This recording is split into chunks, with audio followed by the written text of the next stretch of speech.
श्री परमात्मने नमः। नरसिंह पूर्व तापनीयोपनिषद पंचम उपनिषद। अनुष्टुप मंत्र राज के सुदर्शन नामक महाचक्र का वर्णन। मंत्र राज के जप का फल। कहते हैं, देवताओं ने श्रद्धापूर्वक प्रजापति से कहा, भगवान श्री नरसिंह देव के अनुष्टुप मंत्र राज को जो महाचक्र नामक चक्र है उसका हमसे वर्णन कीजिए। यह चक्र संपूर्ण कामनाओं को पूर्ण करने वाला तथा मोक्ष का द्वार है। इस प्रकार योगी जन वर्णन करते हैं। यह सुनकर वे प्रसिद्ध प्रजापति बोले, निश्चय ही यह सुदर्शन नामक महाचक्र 6 अक्षरों का है, इसलिए यह 6 अरों से युक्त होता है। 6 दलों वाला चक्र बनता है। 6 ही ऋतुएं होती हैं। ऋतुओं से ही इसके अरों की समानता की जाती है, अर्थात इसके 6 दलों में 6 ऋतुओं की भावना करनी चाहिए। इसके मध्य में नाभि होती है। नाभि में ही ये अरे प्रतिष्ठित होते हैं। फिर यह सारा चक्र माया रूप नेमि से आवेष्टित होता है। माया आत्मा का स्पर्श नहीं करती, इसलिए वह षडदल चक्र बाहर की ओर से ही माया द्वारा आवेष्टित होता है। इसके बाद 8 अरों से युक्त अष्टदल चक्र बनता है। 8 अक्षरों की ही एक पाद वाली गायत्री होती है। गायत्री के अक्षरों से ही इस चक्र के अरों की तुलना की जाती है। इसके 8 दलों में गायत्री एक पाद की भावना करें। यह भी बाहर की ओर से माया द्वारा आवेष्टित होती है। निश्चय ही यह माया प्रत्येक क्षेत्र को व्याप्त किए रहती है। इसके बाद 12 अरों से युक्त 12 दल का चक्र होता है। 12 अक्षरों का ही जगती छंद का एक पाद होता है। जगती की अक्षर संख्या से ही यह चक्र संतुलित होता है। इसके 12 दलों में जगती के एक पाद की भावना करें। यह भी बाहर से माया द्वारा आवेष्टित होता है। तदंतर षोडश चक्र है जो 16 दलों से संपन्न होता है। निश्चय ही पुरुष 16 कलाओं से युक्त है। पुरुष परमात्मा ही यह सब कुछ है। अतः षोडश चक्र के अरों को पुरुष की कलाओं की उपमा दी जाती है। इसके 16 दलों में पुरुष की अंतर्यामी परमात्मा की 16 कलाओं की भावना करें। यह भी बाहर की ओर से माया द्वारा आवेष्टित होता है। तत्पश्चात 32 अरों से युक्त अर्थात 32 दलों वाला चक्र है। 32 अक्षरों का ही अनुष्टुप छंद है। अनुष्टुप के अक्षरों से ही इसके अरों की तुलना होती है। इसके 32 दलों में अनुष्टुप की भावना करें। यह चक्र भी बाहर की ओर से माया द्वारा आवेष्टित है।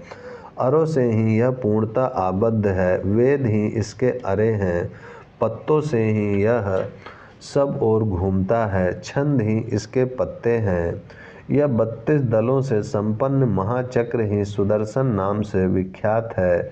इसके मध्य भाग में स्थित जो नाभि स्थान है उसमें नरसिंह देवता संबंधित अविनाशी तारक मंत्र का न्यास करें। वह तारक मंत्र एक अक्षर का ओम है। 6 पत्रों में 6 अक्षरों वाले सहस्त्रात्र हुम फट इस सुदर्शन मंत्र का न्यास होता है। 8 दलों में 8 अक्षरों वाले ओम नमो नारायणाय इस नारायण मंत्र का न्यास होता है। 12 दलों में 12 अक्षर वासुदेव मंत्र ओम नमो भगवते वासुदेवाय का न्यास किया जाता है। 16 दलों में वर्णमाला के आदि 16 अक्षर जो बिंदु युक्त 16 स्वर्ण वर्णों के रूप में हैं रखे जाते हैं। 32 दलों में 32 अक्षरों के नरसिंह देवता संबंधित मंत्र राज अनुष्टुप का न्यास किया जाता है। एक एक दल में मूल मंत्र के एक एक अक्षर को प्रणव से संपुटित करके रखा जाता है। वही यह सुदर्शन नाम से प्रसिद्ध महाचक्र है जो सब कामनाओं को पूर्ण करने वाला मोक्ष का द्वार ऋक यजु और सामवेद स्वरूप तथा ब्रह्ममय एवं अमृतमय है। उसके पूर्व भाग में 8 वसुगण रहते हैं। दक्षिण भाग में 11 रुद्र, पश्चिम भाग में 12 आदित्य, उत्तर भाग में विश्वदेव, नाभि में ब्रह्मा विष्णु तथा महादेव जी एवं पार्श्व भाग में सूर्य और चंद्रमा हैं। यही बात ऋचा द्वारा कही गई है। अविनाशी परम आकाश स्वरूप भगवान नरसिंह में तथा उनके इस सुदर्शन महाचक्र में ही ऋग आदि संपूर्ण वेद प्रतिष्ठित हैं। उनमें ही संपूर्ण देवता निवास करते हैं। जो उन परमात्मा नरसिंह देव तथा उनके महाचक्र को नहीं जानता, वह ऋग्वेद पढ़कर क्या करेगा, उसका वेद अध्ययन व्यर्थ है। और जो उन भगवान नरसिंह देव तथा उनके सुदर्शन महाचक्र को जानते हैं, वे ही उपासक भगवान में उत्तम स्थिति को प्राप्त करते हैं।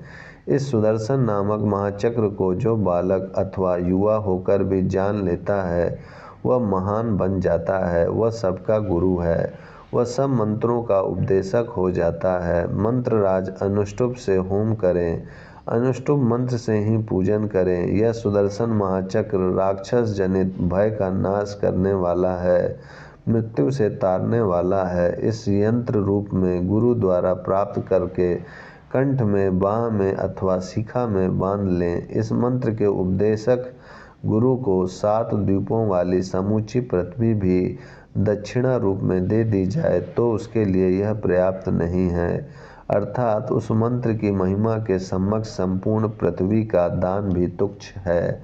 अतएव श्रद्धा और शक्ति के अनुसार जो कुछ भी हो सके थोड़ी बहुत भूमि दान करनी चाहिए, वही दक्षिणा होती है। उन प्रसिद्ध देवताओं ने पुनः प्रजापति से श्रद्धापूर्वक पूछा, भगवान अनुष्टुप मंत्र राज नारसिंह का क्या फल है, यह हमें बताइए।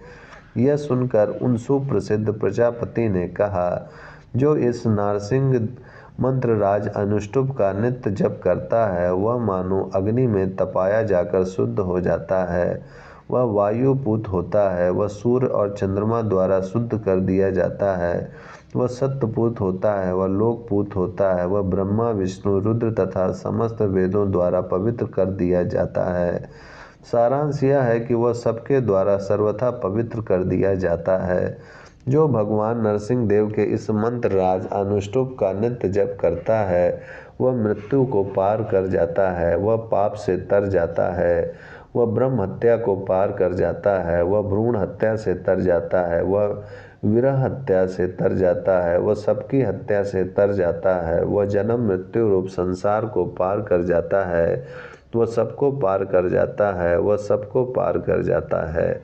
जो भगवान नरसिंह देव के इस मंत्र राज अनुष्टुप का नित्य जप करता है, वह अग्नि की गति को रोक देता है, वह वायु की गति को रोक देता है, वह सूर्य की गति को रोक देता है, वह चंद्रमा की गति को रोक देता है, वह जल के प्रवाह को रोक देता है, वह संपूर्ण देवताओं को स्तब्ध कर देता है, वह संपूर्ण ग्रहों की गति को रोक देता है तथा वह विष का भी स्तंभन कर देता है। जो भगवान नरसिंह देव के इस मंत्र राज अनुष्टुप का नित्य जप करता है, वह देवताओं का आकर्षण कर लेता है, वह यक्षों को भी अपने पास खींच लेता है, वह नागों का आकर्षण कर लेता है, वह ग्रहों को अपने समीप आकृष्ट कर लेता है, वह मनुष्यों को भी आकृष्ट कर लेता है, वह सबको आकृष्ट कर लेता है, वह सबको आकृष्ट कर लेता है। जो भगवान नरसिंह देव के इस मंत्र राज अनुष्टुप का नित्य जप करता है, वह भूलोक को जीत लेता है, वह भूरलोक को जीत लेता है, वह स्वर्गलोक को जीत लेता है, वह महरलोक को जीत लेता है, वह जनलोक को जीत लेता है, वह तपलोक को जीत लेता है, वह सत्यलोक को जीत लेता है, वह सब लोकों को जीत लेता है, वह सब लोकों को जीत लेता है। जो भगवान नरसिंह देव के इस मंत्र राज अनुष्टुप का नित्य जप करता है, वह अग्निहोष्टम यज्ञ द्वारा यजन कर लेता है, वह उक्त याग द्वारा यजन कर लेता है, वह षोडशी से यजन कर लेता है, वह वाजपेयी द्वारा यजन कर लेता है, वह अति रात्र द्वारा यजन कर लेता है, वह आप्रुत अर्म द्वारा यजन कर लेता है, वह अश्वमेध द्वारा यजन कर लेता है, वह संपूर्ण क्रतुओं द्वारा यज्ञ कर लेता है, वह संपूर्ण क्रतुओं द्वारा यज्ञ कर लेता है। जो भगवान नरसिंह देव के इस मंत्र राज अनुष्टुप का नित्य जप करता है, वह मानो ऋग्वेद का स्वाध्याय करता है, वह यजुर्वेद का स्वाध्याय करता है, वह सामवेद का स्वाध्याय करता है, वह अथर्ववेद का स्वाध्याय करता है, वह उसी के आंगिरस भाग का स्वाध्याय करता है, वह शाखाओं का स्वाध्याय करता है, वह पुराणों का स्वाध्याय करता है, वह कल्पों यज्ञ विधि को बतलाने वाले शास्त्रों का स्वाध्याय करता है, वह गाथाओं का अध्ययन करता है, वह नारांसी नामक आख्यानों का अध्ययन करता है, वह प्रणव का अध्ययन करता है। जो प्रणव का अध्ययन करता है वह सबका अध्ययन करता है, वह सबका अध्ययन करता है। जिनका उपनयन संस्कार नहीं हुआ है, ऐसे जो 100 बालक हैं वे एक उपनयन संस्कार संपन्न ब्रह्मचारी के तुल्य हैं। जो 100 ब्रह्मचारी हैं वे एक क्षत्रिय, एक वेद पाठी गृहस्थ तुल्य हैं। जो 100 गृहस्थ हैं वे एक वानप्रस्थ के तुल्य हैं। जो 100 वानप्रस्थ हैं वे एक सन्यासी के तुल्य हैं। जो 100 सन्यासी हैं वे एक रुद्र जापक, रुद्र मंत्र अथवा रुद्र अष्टधाई का पाठ करने वाले साधक के तुल्य हैं।